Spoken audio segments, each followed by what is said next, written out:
Сәлем достар, бүгін менде өте нәзік, дәмді болып шығатын безе мен сүзбелі бәліштің рецептісі. Міндетті түрде осы рецептімен дайындап көріңіз. Ыдысқа 250 грамм ұнды және де 150 грамм сары майды алып, үккіштің ең үлкен жерімен өткізіп алатын боламыз. Өткізіп жатқан кезде міндетті түрде сары май мен ұнды бір-біріне араластырып қойыңыз. Әйтпесе сары май бір-біріне жабысып қалуы мүмкін. Осылай барлығын өткізіп араластыратын боламыз қолымызбен немесе шаңышқымен. Одан соң бір шай қасық разрыхителді саламыз. Екеуін тағы да жақсылап араластырамыз. Ал енді 3 жұмыртқаның сарысына 100 грамм қантты салып, жақсылап араластырамыз. Үстінен құйып, екеуін бірге араластырып, қамыр илейтін боламыз. Қамыр бізде кішкене қолға жабысатын болып шығады.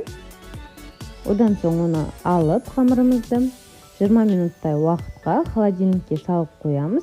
Пакетке немесе пищевая пленкаға орап, ол уақытта біз салмасын дайындаймыз.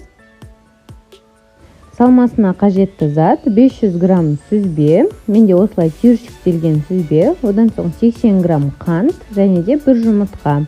Енді үшеуін жақсылап миксермен араластырамыз, немесе блендермен езіп алсаңыз болады.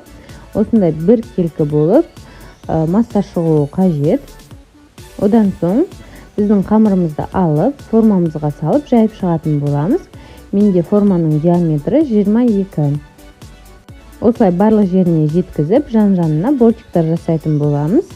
Ал енді үстінен сүзбелі массамызды салып шығамыз және де 180 градуста қызып тұрған пешке 15 минутқа салып аламыз. Мен ровно 15 минут ұстап алдым.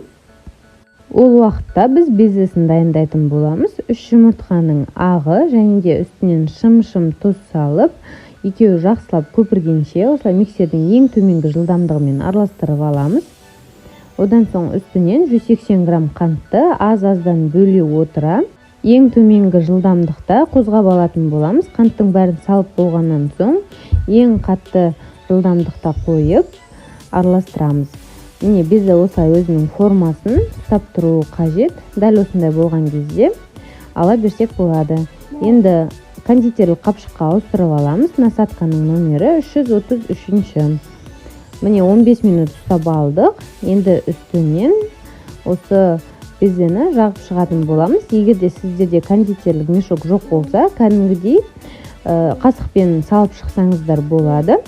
Енді тағы да сол 180 градуста 10 минут шамасында ұстап аламыз. Сонымен біздің пирогымыз дайын. Өте керемет болып шықты. Міндетті түрде суығаннан кейін толығымен суытып, сосын барып кесіңіздер. Холодильникке 2 сағатта уақытқа салып, содан соң ғана. Міне дайын. Осы рецептімен дайындап көріңіз. Еш өкінбейсіз. Дәмі енді өте керемет болып шығады, ауызда ереді. Сол себептен міндетті түрде жасап қарап көріңіз. Егер де осы видео рецептінің соңына дейін қараған болсаңыз, менің каналыма тіркеліп, қоңыраушаны басып қоюды да ұмытпаңыз. Жасап жатсаңыз ас болсын.